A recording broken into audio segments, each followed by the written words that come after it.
السلام علیکم ورحمۃ اللہ وبرکاتہ نحمده ونصلی علی رسولہ الکریم اما بعد۔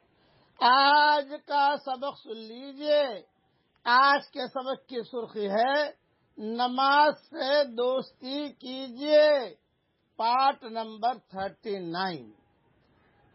جتنا ہم اللہ سے دور ہوں گے اللہ کے نبی سے دور ہوں گے، ہم منزل کھو دیں گے، ہم راستے سے بھٹک جائیں گے، نہ ہمارے اندر کی دنیا آباد ہوگی نہ باہر کی دنیا آباد ہوگی۔ 100 بار چمن مہکا، 100 بار بہار آئی، 100 بار چمن مہکا، 100 بار بہار آئی، دنیا کی وہی رونق، دل کی وہی تنہائی، دنیا کی وہی رونق، دل کی وہی تنہائی۔ نماز نہ پڑھنے سے آدمی اللہ تعالیٰ سے دور ہو جاتا ہے، اللہ کے نبی سے دور ہو جاتا ہے، منزل کھو بیٹھتا ہے، راستے سے بھٹک جاتا ہے، اندر کی دنیا بھی برباد ہو جاتی ہے اور باہر کی دنیا بھی برباد ہو جاتی ہے۔ سلف صالحین کے قصوں میں ہم نے سنا کہ خواب میں آ کر کسی نے پوچھا کہ بتاؤ تمہاری کیا تمنا ہے جو پوری کی جائے؟ انہوں نے کہا بس ایک تمنا ہے، قبر کے اندر نماز پڑھنے کی اجازت مل جائے۔ دوسری تمنا یہ ہے حشر کے میدان میں عرش کے سائے کے نیچے جو ہے ایک مصلی بچھا دیا جائے، وہیں کھڑا کھڑا میں نماز پڑھوں، وہیں کھڑی کھڑی میں نماز پڑھوں۔ یہ لگاؤ تھا نماز سے، یہ ذہن میں رکھنا۔ انہوں نے اپنی تمنائیں یہ ظاہر کی تھی، یہ تمنائیں ظاہر نہیں کی تھی کہ 15 مالے کی بلڈنگ مل جائے اور یہ زمین مل جائے۔ اس لیے نماز نماز نماز۔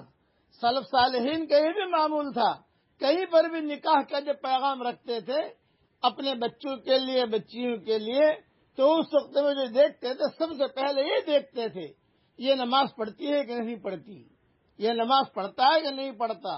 اسی طریقے سے جو دیندار بادشاہ گزرے ہیں، جیسے سلطان محمود غزنوی کا قصہ میں نے بیان کیا تھا، نور الدین زنگی کا قصہ میں نے بیان کیا تھا، اس طریقے سے صلاح الدین ایوبی کا قصہ میں نے بیان کیا تھا یا نہیں، لیکن یہ کہ قصے میں نماز کے سلسلے میں بیان کر چکا ہوں۔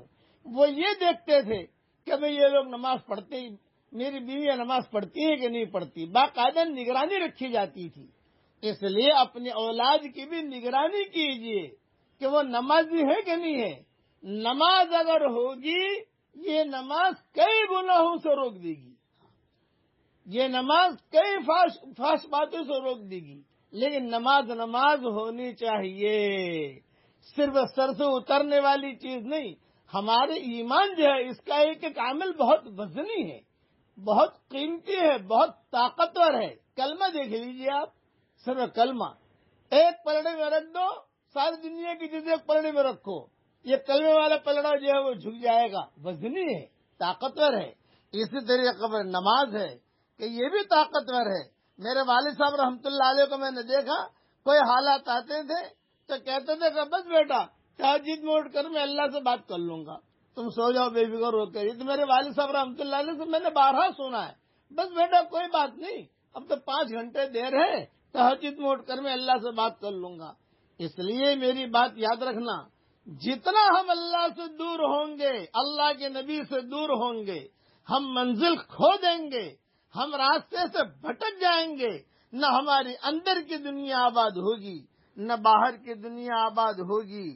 ہاں، اس لیے شعر بھی یاد رکھنا، 100 بار چمن مہکا، 100 بار بہار آئی، دنیا کی وہی رونق، دل کی وہی تنہائی۔ نمازوں کی پابندی کیجیے، نماز سے دوستی کیجیے۔ اللہ تعالی ہم سب کو نماز پڑھنے کی توفیق عطا فرمائے، آمین۔ وآخر دعوانا ان الحمد للہ رب العالمین۔